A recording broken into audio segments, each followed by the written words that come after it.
Every month, Mother Base throws a party for all the soldiers whose birthdays fall in that month. There is something strange about a military organization having parties. Really though, it is just an excuse to drink and make noise. It is not easy to get alcohol on a fortress in the middle of the ocean.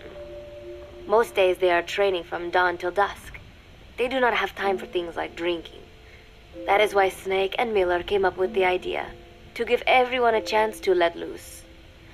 Obviously, a bunch of boors like that are not going to bother with blowing out candles on a cake. Rather, they sit there in a cloud of cigarette smoke, drink beer, eat meat, tell tasteless jokes, and swap crude insults about one another's hometowns.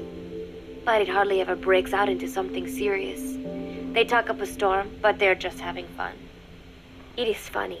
You have got members of FSLN rubbing shoulders with the UCLAs, people who once would have considered the other mortal enemies. I wonder if that is what makes Big Boss so popular. In leaving their countries behind, they leave their hatred for other countries too. Miller seemed a little protective of me. Hope they're not being too crude, he said. But soon enough, he too was drunk. He yelled, "Come here and take a look at the real Kazuhira Miller," then dropped his pants and mooned everybody.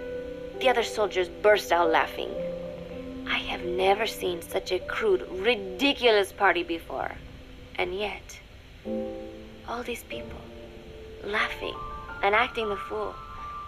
Is this what they call peace?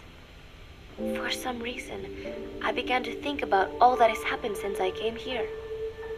Fishing with Chico, cooking with Amanda and Cecile, playing soccer, having visitors when I caught a cold.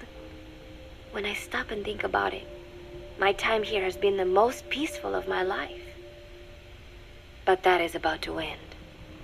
I cannot imagine he will be willing to negotiate. It seems I am to fight the legendary Big Boss. I do not know if I'll be able to beat him.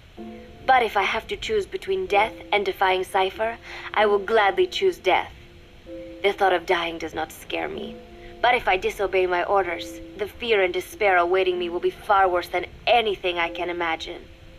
It was Cypher who took me in as an orphan, gave me food and a place to live. His orders may have been unreasonable, but I will never repay my debt entirely. It seems I have no choice. I must fight this man. I must fight Snake.